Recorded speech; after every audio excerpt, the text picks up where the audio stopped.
Hi ಸ್ನೇಹಿತರೆ, ನಾನು ನಿಮ್ಮ ವಿರಯ್ ಸರ್. ಸ್ನೇಹಿತರೆ, ಇವತ್ತು ನಿಮಗೆ ನಾನು ಒಂದು ಹೊಸ ರೀತಿಯ ವಿಡಿಯೋನ ಮಾಡ್ತಾ ಇದ್ದೀನಿ. ಏನಪ್ಪ ವಿಡಿಯೋ ಅಂದರೆ, ನಿಮಗೆ ಹಿಂದುಗಡೆ ನಾನು ಆಲ್ರೆಡಿ ಒಂದು ವಿಡಿಯೋ ಕೊಡೋ ಮುಂದೆ ಹೇಳಿದ್ದೆ, ಸಿವಿಲ್ ಪರೀಕ್ಷೆಗೆ ಸಂಬಂಧಿಸಿದಂತೆ ಒಂದು ಉತ್ತಮ ವಿಡಿಯೋಗಳನ್ನು ಮಾಡಿ ನೀಡ್ತೀನಿ ಅಂತ. ಹಾಗಾಗಿ ಇವತ್ತು ನಾನು ಈ ರೀತಿ ಹೊಸ ಒಂದು ವಿನೂತನ ವಿಡಿಯೋನ ನಿಮಗೆ ನೀಡ್ತಾ ಇದ್ದೀನಿ. ದಯವಿಟ್ಟು ಈ ವಿಡಿಯೋನ ಸ್ಕಿಪ್ ಮಾಡದೆ ನನ್ನ ಒಂದು ಚಾನಲ್ಗೆ ಚಂದಾದಾರ ಆಗೋದ್ರ ಜೊತೆಗೆ ನಿಮ್ಮೆಲ್ಲ ಫ್ರೆಂಡ್ಸ್ಗೂ ಶೇರ್ ಮಾಡಿ ದಯವಿಟ್ಟು. ಯಾಕಂದರೆ ನಿಮ್ಮ ಪ್ರೋತ್ಸಾಹ ನನಗೆ ಒಳ್ಳೆಯ ವಿಡಿಯೋ ಮಾಡೋಕ್ಕೆ ಅವಕಾಶ ಕಲ್ಪಿಸಿಕೊಡುತ್ತೆ. ಹಾಗಾಗಿ ಎಲ್ಲ ಸಿವಿಲ್ ಓದುವಂಥ ವಿದ್ಯಾರ್ಥಿಗಳಿಗೆ ಈ ಒಂದು ವಿಡಿಯೋ ತಲುಪಲಿ ಅಂತ ನನ್ನ ಒಂದು ಆಸೆ. ಹಾಗೆ ನಾನು ನಿಮಗೆ ಹೇಳಿದ ರೀತಿಯೊಳಗೆ ವಿಡಿಯೋನ ಪ್ರಾರಂಭಿಸ್ತಾ ಇದ್ದೀನಿ. ಕೃಷ್ಣಾ ಮೇಲ್ದಂಡೆ ಯೋಜನೆ ಅಂತ ಕರ್ನಾಟಕದಲ್ಲಿ ಒಂದಿದೆ. ಈ ಕೃಷ್ಣಾ ಮೇಲ್ದಂಡೆ ಯೋಜನೆ ಅನ್ನೋದೊಂದು ಪ್ರಾಜೆಕ್ಟ್ ಇದೆಯಲ್ಲ, ಆ ಪ್ರಾಜೆಕ್ಟು, ಈ ಯೋಜನೆ ಯಾವ ಯಾವ ಜಿಲ್ಲೆಗಳಿಗೆ ಕುಡಿಯೋ ನೀರನ್ನು ಒದಗಿಸುತ್ತದೆ ಅಂತ ಒಂದು ಕ್ವಶನ್ ಹಿಂದ್ಗಡೆ ಬಂದಿದ್ದು. ಈ ಹಳೆಯ ಕ್ವಶನ್ ಪೇಪರಲ್ಲಿ ಬಂದಿರುವಂಥ ಕ್ವಶನ್ಗೆ ಉತ್ತರ ಅಂತ ಹುಡ್ಕೊತ ಹೋದಾಗ ನಮ್ಗೆ ಗೊತ್ತಾಗೋದು ಯಾವುದಂದರೆ ಬಿಜಾಪುರ, ಕಲಬುರಗಿ, ರಾಯಚೂರು, ಬಾಗಲಕೋಟೆ, ಯಾದಗಿರಿ ಒಂದು 5 ಜಿಲ್ಲೆಗಳಿಗೆ ಕುಡಿಯುವ ನೀರನ್ನು ಒದಗಿಸುತ್ತೆ. ಯಾವುದು? ಕೃಷ್ಣಾ ಮೇಲ್ದಂಡೆ ಯೋಜನೆ.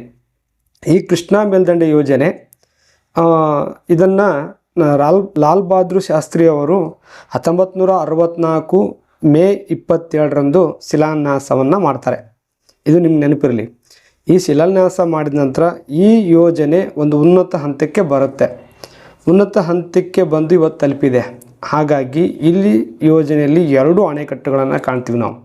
ಈ 2 ಅಣೆಕಟ್ಟುಗಳು ಈ ಯೋಜನೆಯಲ್ಲಿ ಇದ್ದು, ಈ ಯೋಜನೆಗೆ ಒಂದು ಮುನ್ನೆಲೆಗೆ ಯಾಕೆ ನಾನು ಇವತ್ತಿನ ತೊಗೊಂಡಿದ್ದೀನಿ ಅಂದರೆ, ಹಿಂದ್ಗಡೆ ಹಳೆಯ ಕ್ವಶನ್ ಪೇಪರಲ್ಲಿ ಬಂದಿರುವುದರಿಂದ ಮತ್ತು 2025ರಲ್ಲಿ ಇದೊಂದು ಸ್ವಲ್ಪ ಸುದ್ದಿಯಲ್ಲಿ ಇರುವಂಥ ಯೋಜನೆ. ಹೌದಾ? ಸಿದ್ದರಾಮಯ್ಯ ಅವರ ಸರ್ಕಾರದಲ್ಲಿದ್ದಾಗ. ಹಾಗಾಗಿ ಈ ಒಂದಿಷ್ಟು ಜಲಾನಯನಗಳ ಕುರಿತು ನಿಮಗೆ ಈ ಒಂದು ಸಣ್ಣ ವಿಡಿಯೋವನ್ನು ಮಾಡ್ತಾಯಿದ್ದೀನಿ. ಇಲ್ಲಿ ನೋಡಿರಿ. ಹಾಗೆ ಈ ಕೃಷ್ಣಾ ನದಿಗೆ ಈ ಒಂದು ಅಣೆಕಟ್ಟುಗಳನ್ನು ಕಟ್ಟಲಾಗಿದೆ. ಇದು ಒಂದು ನೆನಪಿರಲಿ. ಹಾಗೆ ಈ ಒಂದು ಅಣೆಕಟ್ಟಲ್ಲಿ 2 ಅಣೆಕಟ್ಟುಗಳು ಅಂತ ಹೇಳಿದ್ದೆ ನಿಮಗೆ. ಹಾಗಾದರೆ ಆಲ್ಮಟ್ಟಿ ಅಣೆಕಟ್ಟು ಯಾವ ಜಿಲ್ಲೆಯಲ್ಲಿದೆ ಅಂತ ಕೇಳ್ತಾರೆ ಒಂದು ಕ್ವಶನ್. ಆಲ್ಮಟ್ಟಿ ಅಣೆಕಟ್ಟು, ಆಲ್ಮಟ್ಟಿ ಅಂದರೆ ಬಿಜಾಪುರ ಜಿಲ್ಲೆ, ಅಂದರೆ ಈಗಿನ ವಿಜಯಪುರ ಜಿಲ್ಲೆಯಲ್ಲಿದೆ, ನೆನಪಿರಲಿ. ನೆಕ್ಸ್ಟ್ ಇನ್ನೊಂದು ಅಣೆಕಟ್ಟು ಯಾವುದು? ನಾರಾಯಣಪುರ ಅಣೆಕಟ್ಟು ಯಾವ ಜಿಲ್ಲೆಯಲ್ಲಿದೆ? ಹಂಗಾರೆ ನಾರಾಯಣ ಅಣೆಕಟ್ಟು ಯಾವ ಜಿಲ್ಲೆಯಲ್ಲಿದೆ ಅಂದರೆ ಯಾದಗಿರಿ ಜಿಲ್ಲೆಯಲ್ಲಿದೆ. ಹೌದಾ? ಹಾಗೆ ಇನ್ನು ಕ್ವಶನ್ ಮುಂದುವರೆದು ಕೇಳ್ಬೋದು.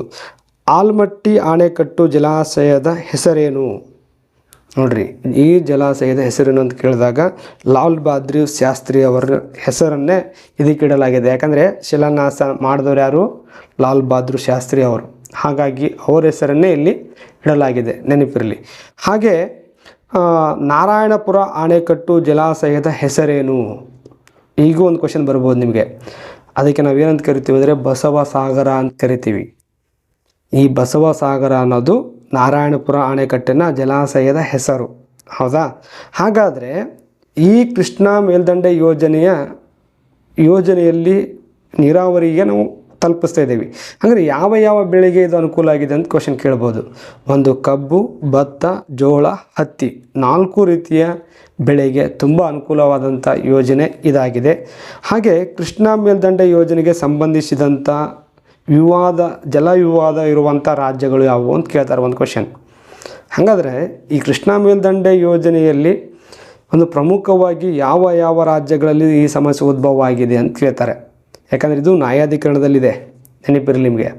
ಇದು ವಿಶೇಷವಾಗಿ ಮುಂದೆ ನಿಮಗೆ ನ್ಯಾಯಾಧೀಕರಣದ ಕುರಿತು ಯಾವ ಯಾವ ನದಿಗಳು ನ್ಯಾಯಾಧೀಕರಣದಲ್ಲಿದೆ ಅನ್ನೋದು ನಿಮ್ಗೆ ಹೇಳ್ತೀನಿ. ಆ ನ್ಯಾಯಾಧೀಕರಣದ ಅಧ್ಯಕ್ಷರು ಯಾರು ಅನ್ನೋದು ಒಂದು ವಿಡಿಯೋ ಮಾಡ್ತೀನಿ, ಓಕೆ, ಸಪ್ರೇಟಾಗಿ.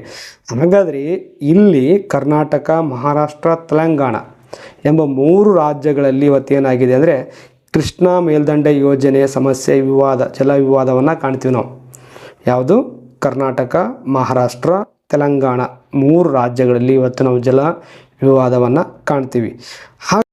ಹಾಗೆ ಸ್ನೇಹಿತರೆ, ಈಗೇನು ಕೇಳಿದ್ರಲ್ಲ, ಅದರ ಜೊತೆಗೆ ಕರ್ನಾಟಕದಲ್ಲಿ ಕೆಲವೊಂದಿಷ್ಟು ಅಣೆಕಟ್ಟುಗಳು, ಆ ಅಣೆಕಟ್ಟು ಯಾವ ಜಿಲ್ಲೆಗಳಲ್ಲಿದೆ, ಯಾವ ನದಿಗೆ ಕಟ್ಟಲಾಗಿದೆ ಅನ್ನೋದನ್ನು ಒಂದಿಷ್ಟು ನಿಮಗೆ ಡೀಪಾಗಿ ಕೊಡ್ತೀನಿ.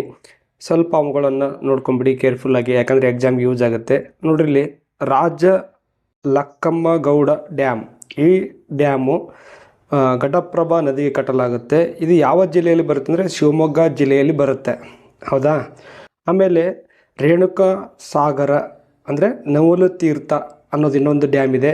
ಅಂದರೆ ಈ ಅಣೆಕಟ್ಟು ಮಲಪ್ರಭಾ ನದಿಗೆ ಕಟ್ಟಲಾಗಿದೆ. ಇದು ಬೆಳಗಾವಿ ಜಿಲ್ಲೆಯಲ್ಲಿ ಬರುತ್ತೆ. ಹಾಗೆ ವಾಣಿ ವಿಲಾಸ್ ಸಾಗರ ಅಂದರೆ ಈ ವಾಣಿ ವಿಲಾಸ್ ಸಾಗರವನ್ನು ಮಾರಿ ಕಣಿವೆ ಅಂತಲೂ ಕರೀತಾರೆ, ನೆನಪಿರಲಿ. ಈ ಒಂದು ಸಾಗರವನ್ನು ವೇದಾವತಿ ನದಿಗೆ ಕಟ್ಟಲಾಯಿತು. ಇದು ಚಿತ್ರದುರ್ಗ ಜಿಲ್ಲೆಯಲ್ಲಿ ಬರುವಂಥ ಒಂದು ಅಣೆಕಟ್ಟು, ನೆನಪಿರಲಿ. ನೆಕ್ಸ್ಟ್ ಬರೋದು ಯಾವುದು? ಪಂಪಾ ಸಾಗರ ಅಂದರೆ ತುಂಗಭದ್ರಾ. ಈ ತುಂಗಭದ್ರಾ ಅಣೆಕಟ್ಟಿದೆಯಲ್ಲ, ಈ ತುಂಗಭದ್ರಾ ಅಣೆಕಟ್ಟು ತುಂಗಭದ್ರಾ ನದಿಗೆ ಕಟ್ಟಲಾಯಿತು. ಇದು ಈಗಿನ ಪ್ರಸ್ತುತ ವಿಜಯನಗರ ಜಿಲ್ಲೆಯಲ್ಲಿ ಬರುತ್ತೆ. ಅಂದರೆ ಮೊದಲು ಹೊಸಪೇಟೆ ಅಂತಿತ್ತಲ್ಲ, ಅದು ಈಗ ವಿಜಯನಗರ ಜಿಲ್ಲೆ ಅಂತಾಗಿದೆ. ಆ ವಿಜಯನಗರ ಜಿಲ್ಲೆಯಲ್ಲಿ ಬರುತ್ತೆ, ನೆನಪಿರಲಿ. ಹಾಗೆ ನೆಕ್ಸ್ಟ್ ಯಾವುದಪ್ಪ ಅಂದರೆ ಲಿಂಗಮಕ್ಕಿ ಜಲಾಶಯ ಅಂತಿದೆ. ಇದನ್ನು ಶರಾವತಿ ನದಿಗೆ ಕಟ್ಟಲಾಯಿತು. ಇದು ಶಿವಮೊಗ್ಗ ಜಿಲ್ಲೆಯಲ್ಲಿ ಬರುತ್ತೆ, ನೆನಪಿರಲಿ. ನೆಕ್ಸ್ಟ್ KRS ಅಂದರೆ ಕೃಷ್ಣರಾಜ ಸಾಗರ. ಈ KRS ನಿಮ್ಗೆ ಆಲ್ಮೋಸ್ಟ್ ಎಲ್ಲರಿಗೂ ಗೊತ್ತಿರುತ್ತೆ. ಕಾವೇರಿ ನದಿಗೆ ಕಟ್ಟಲಾಯಿತು. ಇದು ಮಂಡ್ಯ ಜಿಲ್ಲೆಯಲ್ಲಿ ಬರುತ್ತೆ. ಸುಮಾರು ಸರಿ ಬಂದಿದೆ ಈ ಕ್ವಶನ್, ನೆನಪಿರಲಿ. ನೆಕ್ಸ್ಟ್ ಸೋಪಾ ಜಲಾಶಯ. ಈ ಸೋಪಾ ಜಲಾಶಯ ಕಾಳಿ ನದಿಗೆ ಕಟ್ಟಲಾಯಿತು.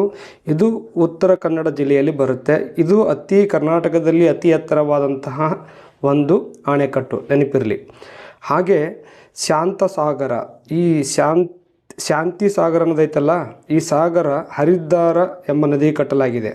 ಹೌದಾ. ಹಾಗೆ ಭದ್ರಾ ಅಣೆಕಟ್ಟು. ಭದ್ರಾ ನದಿ ಕಟ್ಟಲಾಯಿತು. ಇದು ಚಿಕ್ಕಮಗಳೂರು ಜಿಲ್ಲೆಯಲ್ಲಿ ಬರುತ್ತೆ.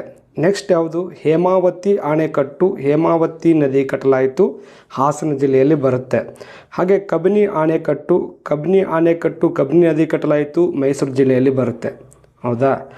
ಈ ರೀತಿ ನಿಮಗೆ ಕರ್ನಾಟಕದಲ್ಲಿರುವಂಥ ಎಲ್ಲ ಅಣೆಕಟ್ಟುಗಳ ಕುರಿತು ಒಂದಿಷ್ಟು ಸಂಕ್ಷಿಪ್ತ ಮಾಹಿತಿಯನ್ನು ಕೊಟ್ಟಿದ್ದೀನಿ. ಹಾಗೆ ಇದ್ರ ಬಗ್ಗೆ ಇನ್ನೂ ಸ್ವಲ್ಪ ಓದ್ಕೊಳ್ಳಿ ಸಾಧ್ಯ ಆದಷ್ಟು. ದಯವಿಟ್ಟು ಈ ಒಂದು ವಿಡಿಯೋನ ಎಲ್ಲರಿಗೂ ಶೇರ್ ಮಾಡಿ. ಈ ಒಂದು ವಿಡಿಯೋ ನಿಮ್ಗೆ ಇಷ್ಟ ಆಗಿದ್ದರೆ ನೀವು ಕಮೆಂಟ್ಸ್ ಮಾಡಿ. ಯಾವ ವಿಷಯದ ಬಗ್ಗೆ ಹೇಳಬೇಕನ್ನೋದು ಒಂದು ಕಮೆಂಟ್ಸ್ ಮಾಡಿ.